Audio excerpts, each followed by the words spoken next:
Allah Subhanahu wa taala menjelaskan Muhammadur Rasulullah, bahwa Nabi Muhammad itu adalah utusan Allah, pesuruh Allah.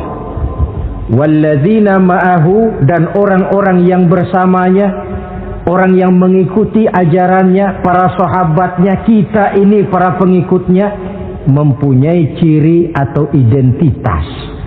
Dalam ayat ini ada 5 ciri yang dijelaskan. Pertama, asyidda'u 'alal kuffar. Pengikut Nabi Muhammad bersikap tegas kepada orang-orang kafir. Apa artinya tegas di sini?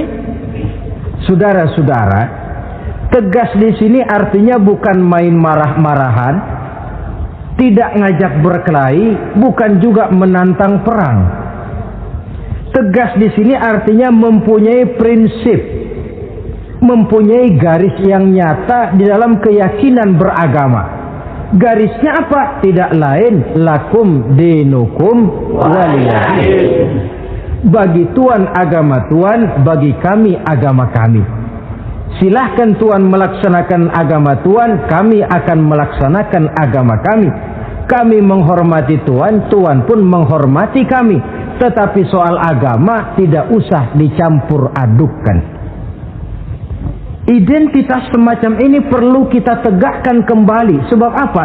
Sebab di zaman sekarang orang mulai mengaburkan nilai-nilai kebenaran dari agama, yang pada akhirnya menanamkan sikap ngambang terhadap agama. Misalnya kita ini dibuai dengan kalimat yang kelihatannya bagus tapi sebenarnya mengandung racun. Kata orang, jangan fanatik, semua agama kan bagus, semua agama benar, semua agama thayyib. Terus terang saja, saya bukan tidak setuju dengan kalimat itu. Saya beranggapan kalimat itu belum sempurna. Semua agama benar, jangan titik di situ, itu baru sekedar koma. Semua agama benar, koma, bagi penganutnya masing-masing, titik. Semua agama baik, koma, bagi penganutnya masing-masing, titik. Bagi kita yang muslim, yang benar Islam. Dan seorang muslim yang berani membenarkan semua agama, seorang muslim yang berani berkata semua agama benar, sekurang-kurangnya munafik kalau tidak menjadi murtad. Wah Pak, itu namanya fanatik dong. Betul. Yang tidak boleh kan fanatik kepada suku, yang tidak boleh kan fanatik kepada guru, tapi fanatik kepada agama dalam arti berpegang teguh kepada agama merupakan bagian daripada kehidupan beragama. Hanyalah kalau umat Islam ini fanatik dengan agamanya, dia akan konsekuen, baik melaksanakan, mengamalkan maupun mengembangkan agamanya. Saya cinta kepada suku saya, tapi tidak lalu fanatik. Cinta suku boleh, fanatik kepada suku salah. Cinta kepada guru bagus, fanatik kepada guru jelek. Cinta kepada agama bagus, fanatik kepada agama wajib. Hanya dengan fanatik kepada agama orang konsekuen. Yang jelek itu kan kalau sudah fanatisme kesukuan. Contoh, misalnya mentang-mentang orang Sunda, lalu ngomong saya ogah dengerin ceramah. Kenapa? Ustaznya bukan orang Sunda sih. Ini nggak bener, emangnya Nabi Muhammad kelahiran Ciamis? Kan tidak.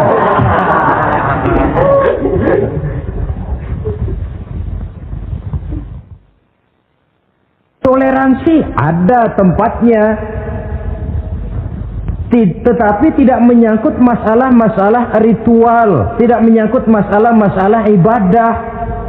Soal bikin jalan umum, mari bersama saudara-saudara kita yang lain agama membangun puskesmas, mari bersama-sama menjaga keamanan, mari sama-sama. Tapi kalau sudah menyangkut masalah ibadah, kembali kita kepada prinsip lakum dinukum waliyadin. Bagi Tuhan silahkan melaksanakan agama Tuhan, kami pun akan melaksanakan agama kami. Silahkan menyebarkan agama, tetapi jangan kepada orang yang sudah beragama. Ini batas toleransi. Jangan menyebarkan agama kepada orang yang sudah beragama. Maka dalam sejarah sudah dibuktikan, alhamdulillah, kalau kita mau objektif menilai sejarah, ketoleransian umat Islam itu sudah dibuktikan oleh fakta sejarah. Tetapi tanpa harus mengorbankan nilai-nilai akidah, keyakinan-keyakinan yang harus kita jaga dan kita pertahankan. Taruhlah kita sekarang masih disanggup berkata dan berpendirian semacam itu. Anak kita, keturunan kita, generasi yang akan datang, jikalau ditanamkan rasa ngambang terhadap agama, lambat laun akan makin tipis nilai-nilai religius itu melekat di dalam jiwanya. Dan akibatnya akan rawan kemajuan macam apapun, modernisasi macam apapun, kalau sudah terlepas dari kaitan kehidupan beragama, tidak akan banyak menolong untuk mensejahterakan umat manusia. Asyidda'u 'alal kuffar, bersikap tegas kepada orang-orang kafir. Ini sikap yang pertama, identitas yang pertama. Yang kedua, ruhama'u bainahum, kasih sayang kepada sesama mereka. Kalau kepada orang kafir tegasnya bukan main, tapi kembali ke dalam, kembali kepada sesama muslim, kasih sayang setengah mati. Saling asah, saling asih, saling asuh, saling mengalah buat kepentingan yang lain. Ini sudah dicontohkan dalam sejarah ketika Rasulullah dan para sahabat hijrah ke Madinah. Orang Madinah yang menyambut kedatangan orang Mekah itu kan disebut Ansor. Betul apa betul? Lah orang Makkah ini yang hijrah ke Madinah disebut kaum Muhajirin. Apa orang Madinah menyambut kedatangan orang Makkah itu mentang-mentang orang asli Madinah lalu tolak pinggang? Kamu kemari pendatang ya, awas jangan bertingkah. Tidak. Masing-masing malah mencari saudara. Karena apa? Persaudaraan dalam Islam diikat dengan akidah. Artinya ini dari manapun orang datang, apapun warna kulitnya, bahasa apapun yang dia pakai, jikalau akidahnya sama, dia saudara kita. Hadirin, terus terang saja ya. Banyak orang-orang yang tidak senang kalau melihat umat Islam sampai bersatu. Maka segala macam cara mereka lakukan agar kita jangan bersatu. Terang-terangan menghantam Islam, tidak mungkin orang berani. Kenapa? Saya pikir sebodoh-bodohnya umat Islam, dia masih fanatik sama agamanya. Dia masih sanggup bilang, "Mas, gue emang gak sembayang, tapi agama gue lu hina, gue bacok lu." Itu kan positif, fanatisme agama namanya. Maka orang menghantam Islam itu lalu gak berani terang-terangan. Caranya belajar dari Van der Plas, belajar dari Snokor-Gronya. Mau menghantam Islam, masuk ke tengah-tengah umat Islam. Pakai peci, kalau perlu pakai sorban, pakai sorban. Tidak bisa assalamualaikum, latihan assalamualaikum. Hantam Islam dari dalam. Caranya, kalau perlu dibuatkan merek-merek Islam, yang mereknya Islam tapi tujuannya bikin kacau dalam Islam. Muncullah yang namanya Islam ingkar sunnah, muncul yang namanya Islam sejati, Islam, mereknya Islam, tujuannya bikin kacau dalam Islam. Kalau dia sudah mengkafirkan orang lain yang tidak sepaham dengan dia, tidak mau bermakmum kepada orang yang sepaham dengan dia. Kalau cara ini tidak kena, mereka putar lagu lama. Apa lagu lama itu? Lagu khilafiyah. Lagu lama itu supaya kita sengketa sesama kita, mempersoalkan hal-hal kecil, waktu terbuang, energi habis untuk mempermasalahkan hal yang tak pernah kunjung selesai. Sering kejadian toh di kampung-kampung. Yang satu pakai usolli, yang satu tidak, lalu pisah RT. Yang satu azan sekali Jumatan, yang satu 2 kali, lalu bangun masjid lagi. Yang satu kunut, yang satu tidak, asah golok. Persoalan yang semacam ini sampai kiamat tidak akan kunjung selesai.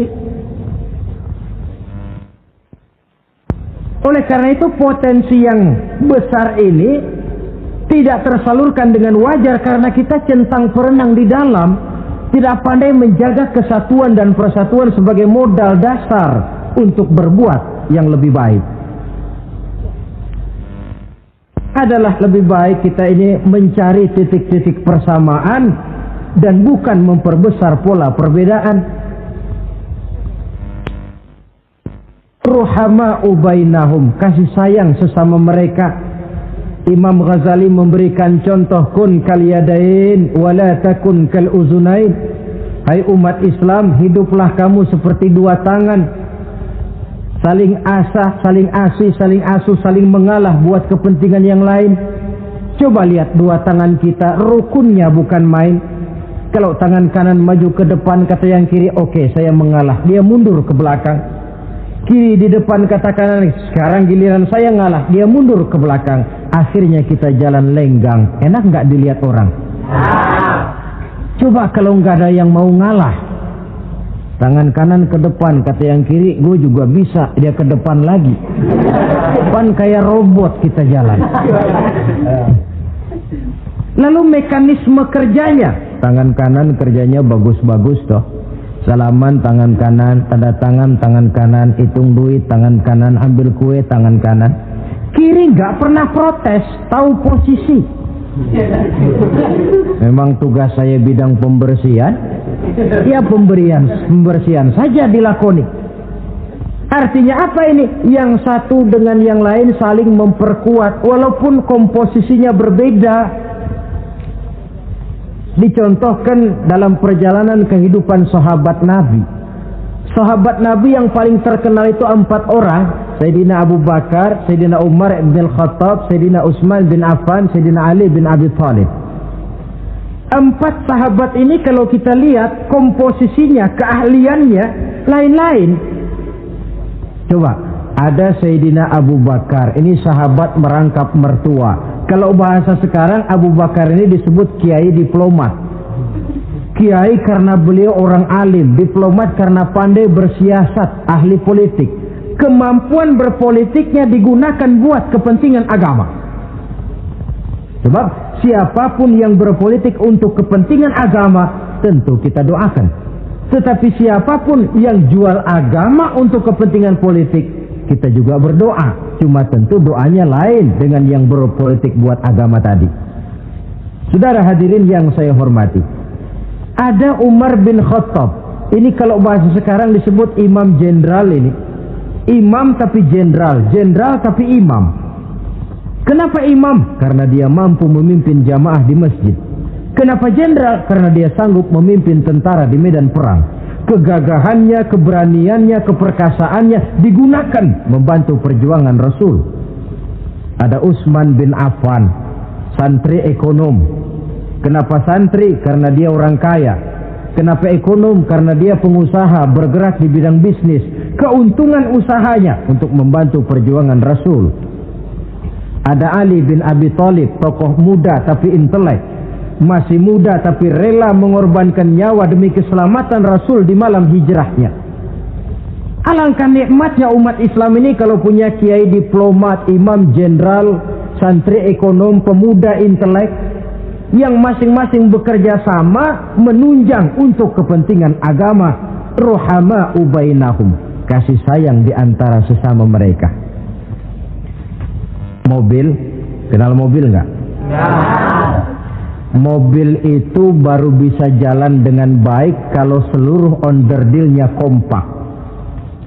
Kalau yang satu sudah merasa dirinya lebih penting dari yang lain, alamat mobil udah deket mogok. Misalnya yang jadi bensin nyombong, kalau nggak lantaran saya nggak bakalan jalan nih mobil. Bannya denger, sombong.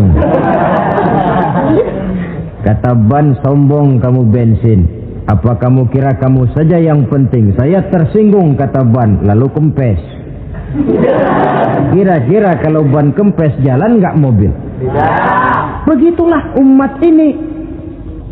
Kayak satu bangunan, ada yang jadi jendela, pintu, tiang, genteng dan sebagainya. Tetapi satu sama lain hendaknya saling memperkuat. Kalau tidak, kita ini pernah diramalkan oleh Nabi, yushiku an tada'a alaikumul umam kama tada'al akalatu ala qas'atiha.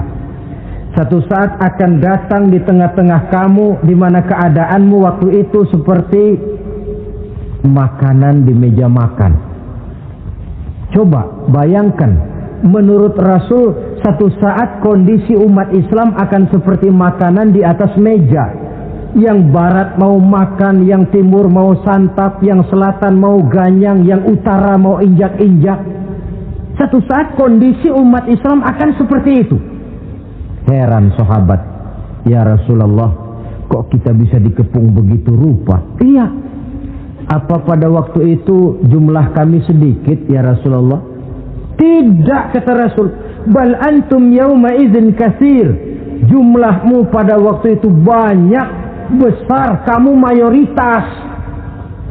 Cuma sayang, kata Nabi, walakinnakum ghusaa'un ka ghusaa'is sail. Tetapi keadaanmu waktu itu seperti busa di lautan. Banyak tapi centang perenang. Banyak tapi tidak punya daya dan kekuatan. Dipermainkan gelombang lautan, dihempaskan ke tepian pantai tanpa punya makna dan arti. Mayoritas tapi nasibnya ironi. Lantaran apa ini? Kita tidak pandai menjaga kesatuan dan persatuan. Prinsip ruhama'u bainahum, kasih sayang di antara sesama mereka, belum bisa kita wujudkan. Oleh karena itu, hadirin yang saya hormati, identitas yang kedua ini mari kita tegakkan, menggalang kesatuan dan persatuan untuk kejayaan agama yang kita cintai. Soal posisi silahkan berbeda, soal profesi silahkan berbeda, tetapi hendaknya perbedaan ini tidak menyebabkan persimpangan tujuan. Satu sama lain saling memperkuat. Identitas yang kedua, bahwa kita sudah diikat dengan akidah, tidak oleh ras, warna kulit, suku, bahasa, oleh akidah. Satu kali orang sudah syahadat, dia adalah saudara kita. Sudah lewat masanya di mana kita umat Islam ini dikotak-kotakan, dan sudah datang waktunya di mana kita bersatu, saling menunjang, saling membantu, sehingga dengan demikian terwujudlah satu masyarakat yang diikat dengan nilai-nilai akidah. Ini yang kedua, kasih sayang kepada sesama muslim. Satu badan itu kalau yang satu sakit, yang lain kan akan ikut merasa sakit. Saudara jalan tengah malam, ibu jari tersandung batu, meletak. Begitu ibu jari tersandung batu, kontan, darah keluar, mulut bilang aduh, kepala ikut pusing, nggak pakai diundang. Solidaritas sosial yang terjadi secara reflektif. Tidak ada ibu jari tersandung, mulutnya malah ngomel, rasain lo. Masa nyumpain badan sendiri, kan tidak mungkin. Tapi ini yang terjadi, kita lihat. Akibat apa? Tidak terwujudnya solidaritas sosial yang bersifat refleksif tadi. Nah, inilah saudara-saudara identitas yang kedua. Yang ketiga sekarang, pengikut Nabi Muhammad sallallahu alaihi wasallam itu cirinya yang ketiga, tarahum rukka'an sujjada. Engkau lihat mereka ruku' dan sujud, mendirikan solat. Ini identitas, ciri. Di akhirat nanti akan diperiksa dengan seadil-adilnya. Siapa? Saya, Pak. Saya siapa? Pengikut Nabi Muhammad. Betul?